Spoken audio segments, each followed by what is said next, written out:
Hello everyone, hope you're all alright. Welcome to another video on the different poetical types, and this time it is epic. Please find the other poetical types in the playlist Literary Terms attached here. This is the part 1 video on epic, where we'll deal with the following subtopics: epic or heroic poem and its definition, traditional and literary epics and their differences, epic conventions. Let's begin with the definition of epic or heroic poem and move on to various examples. This is how M.H Abrams defines an epic in a Glossary of Literary Terms. It is a long verse narrative on a serious subject, told in a formal and elevated style, and centered on a heroic or quasi-divine figure on whose action depends the fate of a tribe, a nation, or the human race. To examine the aspects individually, consider the epics Odyssey and Iliad. They both are Greek epics. Odyssey has 12,109 lines to it, which we know is quite a number for a work of literature. Similarly, Iliad has more than 15,000 lines in it. Both Iliad and Odyssey are written in 24 books. The 17th century epic Paradise Lost was originally written in 10 books when it was published in 1667. But its second edition in 1674. All of these are written as verse, not prose. These examples demonstrate that epics are long verse narratives. Narratives mean accounts of events. Homer's Iliad talks about the Trojan War and about the adventures of the Greek warrior hero Achilles. His Odyssey tells the story of the king Odysseus. Beowulf, which is another epic, is considered the first English epic. It tells the story of Beowulf, a Scandinavian hero, and his fights with monsters. Beowulf was written in Old English.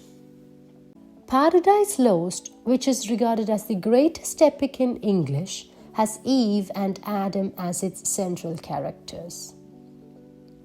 The narrative of these epics, as we can see, are centered on heroic or quasi-divine figures. Quasi means quasi-divine figures. Quasi means partly or half. So quasi-divine means partly divine or half divine, half godly, etc. Tell me, O Muse, of the man of many devices he had sacked the sacred citadel of Troy. These are the first few lines of one of the translations of Odyssey. Look at the way the hero is described. The style itself is formal and heightened. The subject is serious.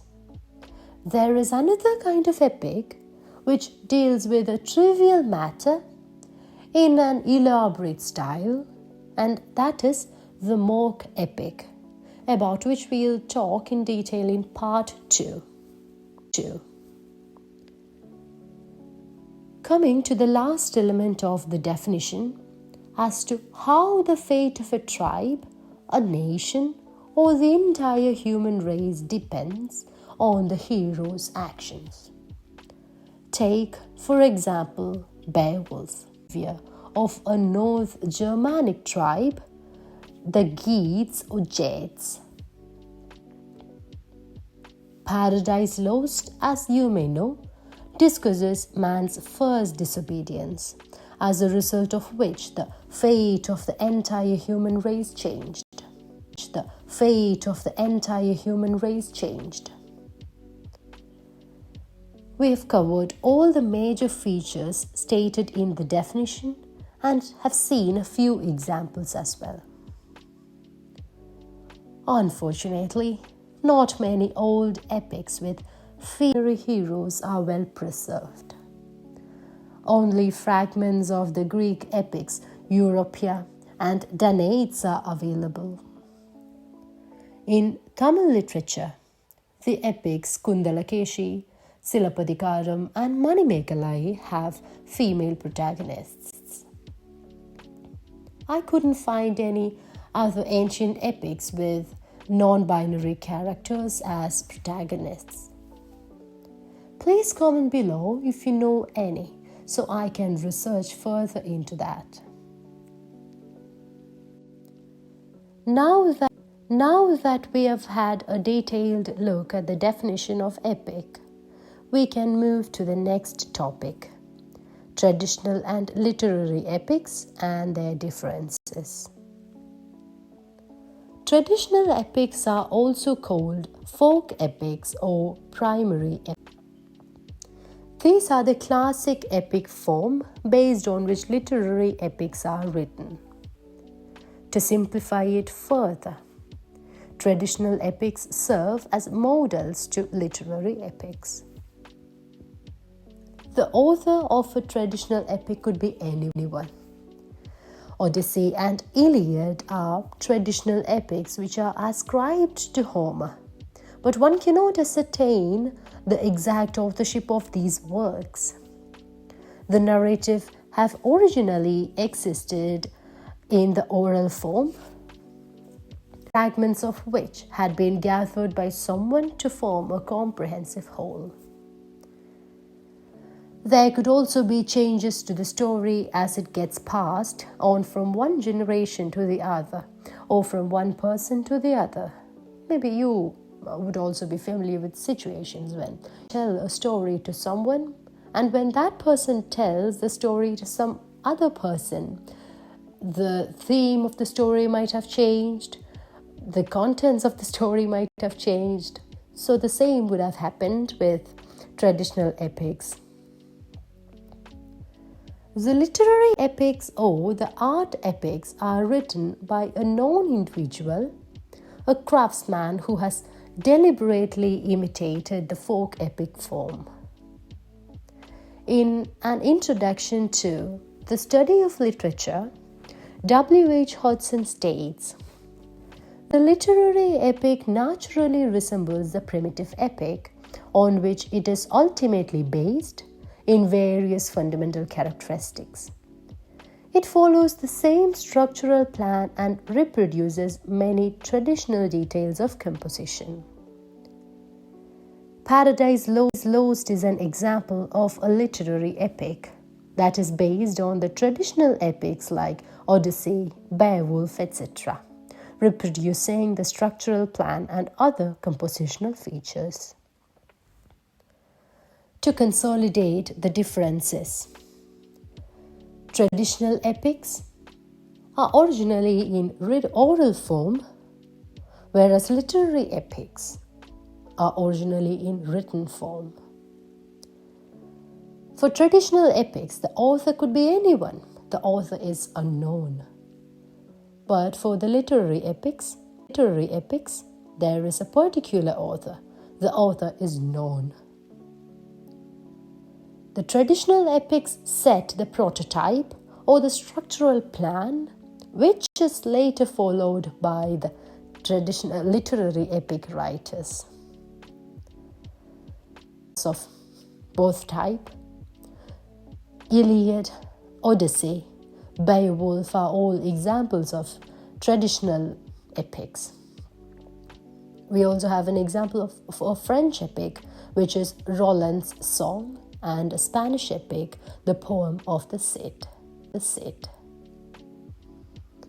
In literary epics, we have Virgil's Aeneid, which was an inspiration for Milton's Paradise Lost, which is another example of a literary epic.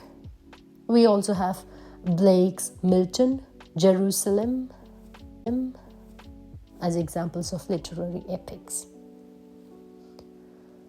This takes us to the third topic in our video, the final topic, which is epic conventions. We are now aware that the literary epics follow certain epics. Convention loosely refer to a set of rules or practices that are established by years of adherence. The first of such conventions mentioned by M.H Abrams is that the hero is a figure of great national or even cosmic importance. The hero of Iliad is pictured as the national hero of Greece, which is Achilles. Aeneas of Virgil's Aeneid is the son of Aphrodite, the Greek goddess of love and beauty. The hero is not a layman or laywoman, but rather someone influential and powerful. The poem is ample in scale, and this is the second point or second convention. The setting of the poem is ample in scale. Setting is where the poem takes place or what its scope is. In epics, the setting is not limited to a village, a county, or a state. It usually is large scale, could be worldwide or even larger. Odysseus travels all across the Mediterranean basin. Most is the entire universe, including heaven, hell, earth, and cosmos. The third convention. The action involves superhuman deeds in battle. For example, in Paradise Lost, we can see superhuman characters or superhuman events happening. In Paradise Lost, we have revolt of the angels against God, which humans might not be able to achieve, might not be able to do. And in Odyssey, we have got the wanderings of Odysseus and opposition by gods. The next convention is the intervention of God. In the neoclassical age, these supernatural agents were referred to as machinery. You will often hear the term supernatural machinery in similar contexts. An example for that is the angels in Paradise Lost. Those are supernatural beings. If we take Paradise Lost, only Adam and Eve are human characters. Everyone else is either a god or an angel or a supernatural being. And again, another example is the gods in Iliad and Odyssey. The next convention is regarding the ceremonial nature of epics. Ceremonial means formal. In an epic, performance and style are ceremonial, distanced from everyday speech. There is a grandeur of style. It wouldn't be anything like how we talk in our daily life, talk in our everyday life. The syntax, the language which is used, everything would be very formal. In order to enhance the description, poets use different conventional poetical devices like the Homeric epithet, Homeric simile, etc. These are poetical devices like metaphor or personification, which are used to embellish the writing, embellish the style. We'll soon deal with their explanations in our channel. The poets also use allusions in epic poetry.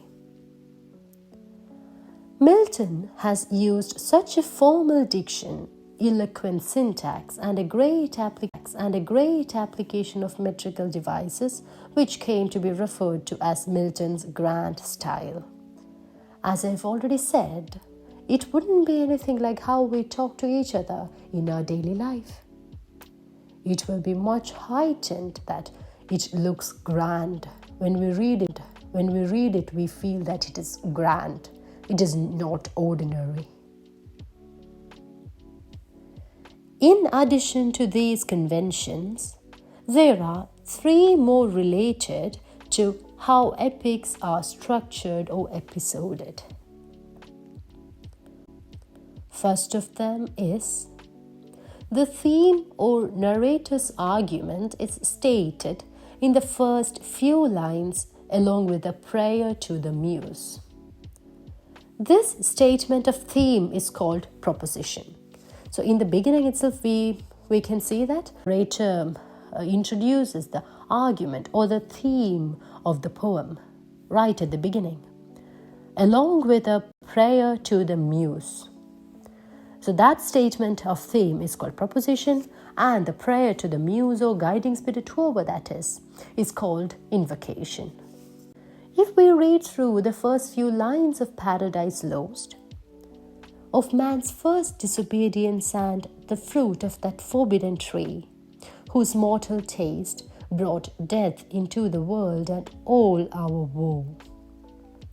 Sing, heavenly muse. You can see how the poet states the theme as man's first disobedience and the loss of paradise, and how he draws inspiration from muse. Muse is considered the force that serves as a source of inspiration for artists, source of artistic inspiration.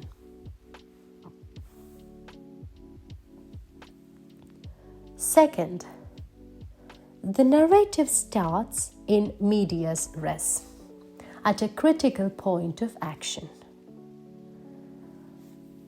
You might be able to recollect some movies which start at a critical or crucial point rather than linearly narrating the story in a chronological order. Sometimes we watch movies where the end or the climax part or the most crucial part would be the beginning, and only later as we watch through the movie will we know what the beginning meant. In epics, such a pattern is followed. For example, Paradise Lost opens with the narration of the fallen angels in hell. Only in books 5 to 7 do we know what led to the situation of the fallen angels. And the third structural convention, epics contain catalogues where some of the main characters are introduced in detail. For example, in Book 1 of Paradise Lost, Milton describes the procession of fallen angels like Beelzebub, Baal, etc. in formal detail. At the end of the part 1 video on epic. See you in part 2, where